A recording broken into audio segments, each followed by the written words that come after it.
Exclusive on Box Nation, promoted by Queensbury Promotions in association with Stephen Bourne, sponsored by Radium Steel and Nuts. They proudly present a contest of 12 3-minute rounds for the light heavyweight championship of the Commonwealth.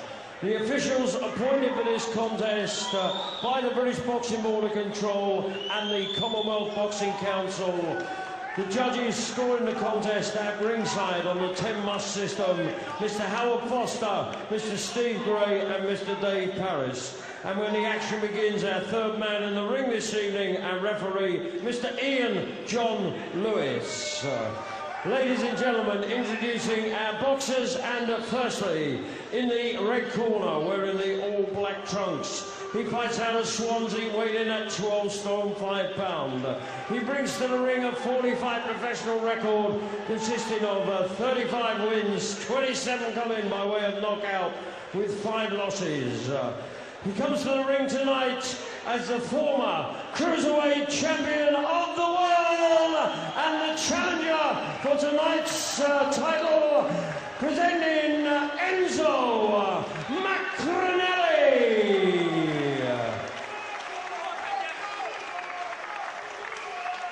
And across the ring in the blue corner, wearing the black trunks trimmed with white, gold and green. He fights out of Derby, weighing in at 12 stone 6 pound, and holds a 31-fight professional record, 20 wins, 9 wins by way of knockout with 11 losses. He comes to the ring tonight as the reigning and defending light heavyweight champion of the Commonwealth, making the second defence of his title this evening. Ladies and gentlemen, Oville Mackenzie. Referee Mr. Ian John Lewis will now give his final instructions to both boxers. Both in the dressing room. Obey my command at all times. The both of the rules was the heads, keep your punches up. And when a sharp break, the break clean. Remember, 3 7 at all times. Shake hands. Mackenzie looks absolutely ripped. He looks confident. Once upon a time they sparred together. Enzo Macronelli says that he had Mackenzie down. Mackenzie admits it. But that was then, and this is now. Don't blink, don't go anywhere. This could be quick. Scheduled for 12 rounds.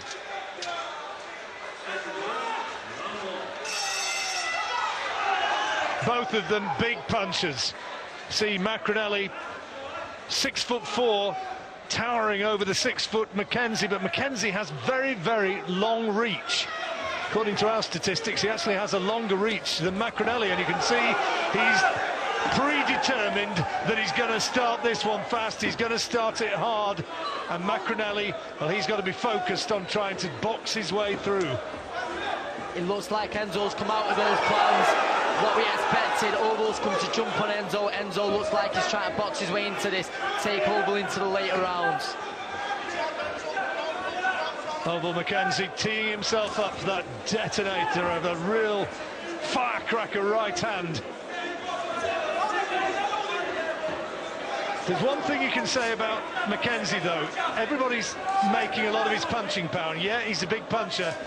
Got world-class punching power, but he hasn't got world-class stamina.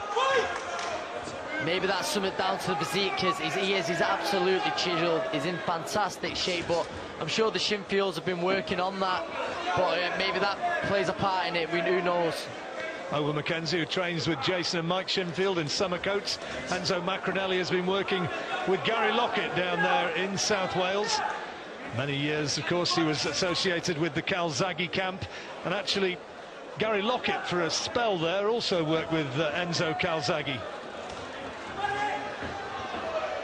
I saw one of the interviews, and he said that Gary told us that Enzo had really forgotten about boxing. He used to be a really good technical boxer, and he kind of got to the stage in his career where too much he was working as just a banger. Well, here in a an opening round. You can almost sense the tension in the air. It's palpable. It is. Everyone's expecting a knockout rate. Which way it'll come, we don't know. I mean, we're making a lot about Oval's power rate, but you're forgetting Enzo was a world-class puncher up at cruiserweight as well. So I've noticed early on, he's missed with a few wild right hands over Mackenzie here. He's got to remember, Enzo Maccarinelli lands. You know, it could be an early night for him as well. Well, Mackenzie doing a pretty good job of keeping the pressure on, while Maccarinelli is keeping a tight defence and is trying to box his way through this one. Ride out an early storm. I think Gary Lockett will be happy with the way Enzo started. Okay, Oval, you could give Oval a round because of the way he dictated, but he's landed some good shots here the last minute. Enzo Maccarinelli. You look at the difference in the two men's physiques. Mackenzie just huge across the chest. Maccarinelli almost gaunt as he absorbs a solid left hand from Mackenzie. Maccarinelli with some justification after that, before that Shane McPhilbin fight, he pointed to the fact his mind wasn't right. His father had recently died and he'd found that his son was suffering from autism, and that was a big left hook from Maccarinelli on the bell. Interesting opening round. It was a very interesting opening round, and I believe there Gary Lockett will be happy with that. And one thing I noticed is Enzo was whacking the body there. We were talking about maybe stamina issues with Oval because he goes for it so much early on. You can see it coming from a million miles away, right? As he starts to slow down, you're going to start landing that jab. But you've got to throw it when it's safe to throw it, okay? When you can see him setting, just move off to the right. Okay? You're doing fantastic. Listen to me. Listen to me. You're doing fantastic. You're panicking a little bit when you get on the ropes. Listen, in that 3 minutes he showed he's done nothing. Right? Stick to the game plan. Listen to me. Stick to the game plan. Right? A little bit more smooth. Keep moving to the right. Don't stand. Listen to me. Don't stand. Keep to the game plan. I guess if you're looking at the blueprint, what Tony Bellew did to Oval Mackenzie is a pretty good way to look at him, and the way he fought him in the second fight, when he was just able to box him, frustrate him in the early stages, ride out the early dangerous possibilities. Okay, it might not have been a crowd pleaser, but it was very effective. It didn't have the fireworks of the first fight, but the safer option was definitely the second. Tony Bellew did very well to get up in that first fight. The way he got dropped and got up, you know, is a testament to him. But Enzo don't want to be doing the same thing. He wants to, like, say, the blueprint is the Tony Bellew fight, the second fight. How did you score that first round? I think you've got to give it Oval just because he outworked, but I think the cleaner shots landed from Enzo myself, but I think Oval just was busier. And they feel that Mackenzie may well blow himself out. It's a good body shot from Maccarinelli. Trademark left hook to the body. Just before that, we saw Oval with that right hook. Again, it's missing by quite a bit.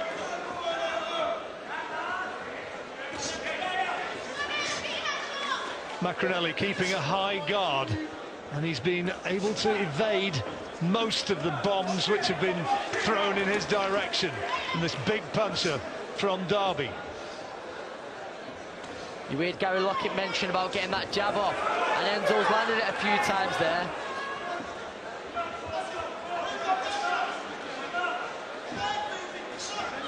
Maccarinelli keeping the gloves up, concentrating on a tight defence, as he must.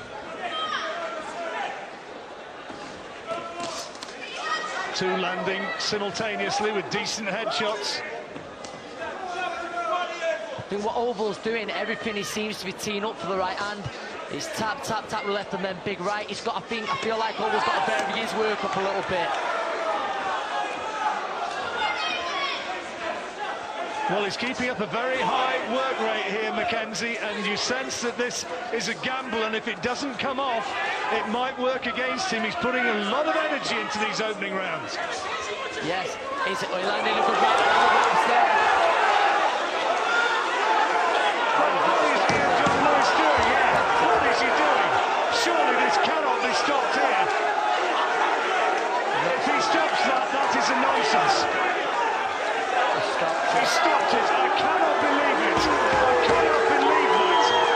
I cannot believe it. I've seen some bad stopping. stoppages in a British ring, but that one takes the biscuit. I think that was a panic from Ian John Lewis.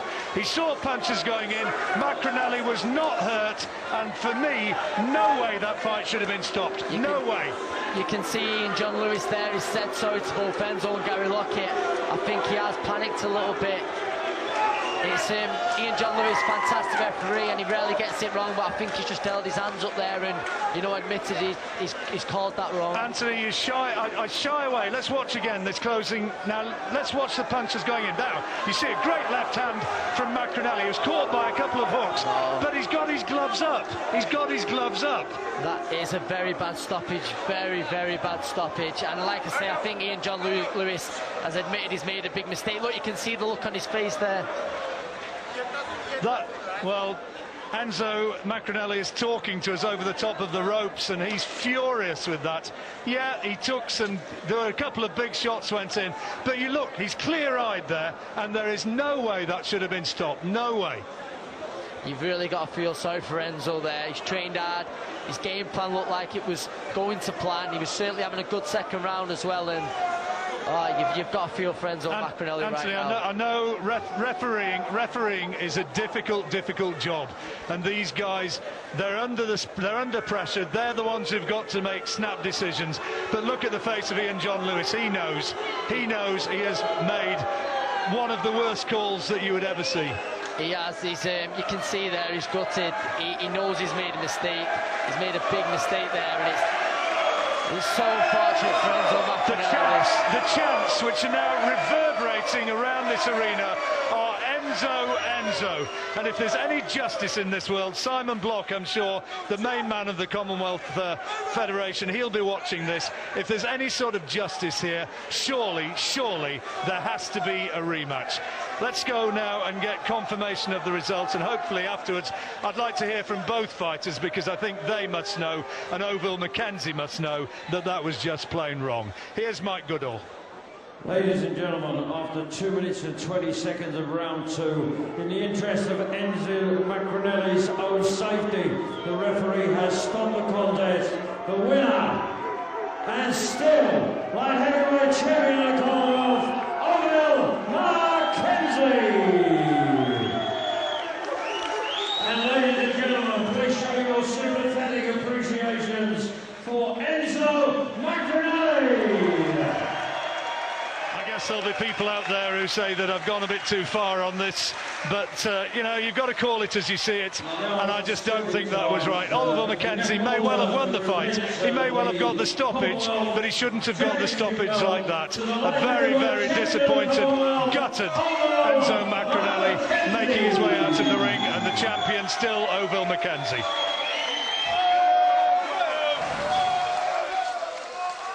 Now, John, let me just assure John Rawling he didn't go over the top, and you only need to look at Ian John Lewis's face in the ring. He knew he'd made the biggest and possibly the costliest mistake of his refereeing career. I'm going to turn to you first, Smigger. What did you make of the stoppage? Just go straight to the stoppage, not about the boxing, the stoppage. Listen, I'm the only licensed boxer on here, so I can't be standing here slagging referees off. I think he knows. I think you don't have to look at his face. He knows how bad he got that wrong there. Enzo, for me, in the fight, was riding the storm. He was sticking to tactics to try and drag Ovil into the later rounds. He was blocking well. He had a defence. And the defence was working, countering well, lovely down to the body, but the stoppage was a joke. He was almost asking him, can I stop you? Belly, it looked that way to me. It looked that once Ian John Lewis had gone in, okay, it looked then that he had a problem, and it was like he was frozen in time, because he knew then he'd made a mistake. And I think Smigger's right. I think he was saying, are you okay? Can I do it almost? He wanted to let him go. He wanted to let him go, but he couldn't because he jumped in and stopped the fight. I mean, you've got to feel sorry for Enzo Macronelli. You're top amateur. You can't give standard counts in professional boxing. No, and that's almost what would have been. Absolutely. I mean, that would have been the easy way out. That wasn't even a standing count. You know what? Passions are flying. Let's get down and speak to, I think, the man that I want to hear his opinion. You can hear the emotion in my voice. John Rawlings with Enzo Macronelli now. Yep, I'm here with both guys, and Enzo bitterly disappointed. Ovil here, he's the winner. Really find it difficult to know who to start with. I guess as the winner, I've got to start with Ovil. You've got the title, mate. but for my way of looking at that, that was a shocking stoppage. Well, for me, you know, I have to happy with my win. You know, it's not my fault. There's nothing I can do. You know, if the referee allowed the fight to carry on, I would have carried on. You know, Bellew stopped me with something like that as well, and all I can do is say a mistake. I don't know, brother. Not your fault, clearly. No, I mean, you apportion no blame whatsoever. But Enzo here, you know, you were in that corner on the receiving end. Tell us how you felt at that moment. Well, we knew what Ove was going to do. I sparred Ove many years ago. I said then how strong he was. We knew he was strong. He knew he was going to throw a right hand. I caught him with a shot with my back to the rope, and that was one of our plans, take the shots on the ropes. He caught me with a good shot, yeah, by all means, but you see straight away my hands up, I blocked the right, I blocked the left, and then Ian John Lewis stepped in. I can't blame Ove, it's not his fault. But I'm just absolutely devastated. I'm absolutely devastated. It was so strong. What did the referee say to you? He apologised to me after. He said, I'm sorry. Well, in that case, it strikes me that was just a panic decision. I'm just absolutely devastated. You know, like I said, I got no thing of Oval. He come to fight, and we were fighting, and it was a good fight when it was on. Well, I never know the fight stopped until after my coach told me I win the fight. I never know it stopped because I don't know what's going on, brother. Oh, well, you've still got the belt. I said afterwards, let's just have a look at the stoppage. Both of you, just talk us through this. I mean, Oval here powering on the pressure, but you're not finding huge shots. Did you feel he was in trouble? Did you feel he was in trouble there? You know, there was a good right and they were catching, but I think he could have carried on. His hand was up, he could have carried on. But he said he caught me with a nice shot, but put me hands up. Good shot though. I have caught him with a good shot, but I think he could have carried on. Oh, by all means, by all means. Well, straight away after this stoppage comes, you watch again there.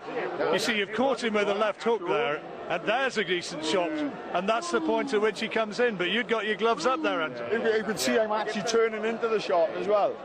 But like I said, I can't blame Ove. It's not his fault. Well, let me just ask you this, Oval. My reaction at the end, having watched that, was that, OK, you know, you're a sportsman, you're a good champion, you're a good puncher, all the rest of it. You know this guy well. I said, surely there has to be a rematch.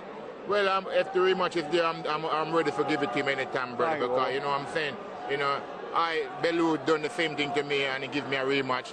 I'll give this guy a rematch anytime, brother, you know what I'm saying? It's all about, it's a sports, and the fight could have carried on. I ain't gonna lie about that, but I win it, I can't complain about that, but if a rematch on the table, I take it, my brother. Well, you're a good man. Let's hope that in the new year that one does happen. It was an unsatisfactory conclusion, and I'm sure that most fight fans, all fight fans, will want to see that again. Yeah, I'm up for it. I'll give it a fair word. I'll give him a rematch anytime, brother. Enzel is a good lad, and the fight could have allowed to carry on a bit more. I ain't gonna lie about that, but you know what can I do? Okay, boys. Thanks for that, and let's hope that next time, if it happens, it's a bit more satisfactory than that.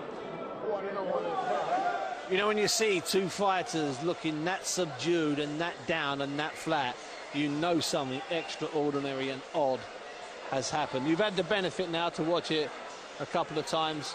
Paul, have you changed your opinion even slightly? Not really, no. You know, it was basically 3 shots, but as you pointed out yourself, he's not just standing there getting knocked everywhere. He's trying to catch the shots as they're coming as well, which is, you know, when the fight gets, when Ian John Lewis steps in and moves, Enzo's legs are solid. The planted that he's what? You know, he's looking at him as if to say, what are you doing? Is this a case, Steve, and I'm going to put this out, let's throw this out there. Is this a case? We know Enzo's had a couple of heavy defeats. OK, there's a lot of people calling, including myself. I didn't want to see him fight again after a couple of those defeats. OK, there's been a lot of people calling for him not to fight. Is this a case of that carrying over to what the referee does, which it shouldn't? Of course. Look, we're all slating the referee there, but from what we were saying before and what people have been saying for the past, you know, few months, Enzo shouldn't be fighting. Enzo shouldn't be fighting. That's got to have an effect of what's happened tonight. Definitely, without and again, doubt. Stevie, sorry to cut you short again, mate, but what we have got to go back to, and I'm not just saying this again because I am licensed and everything else, but The referees are there for the boxer's safety only, course, and he would rather stop it too early than too late. I take that into consideration, but there's a point there. If Enzo was hurt, you know this, and it's not attacking the referee, because the referee's got it wrong.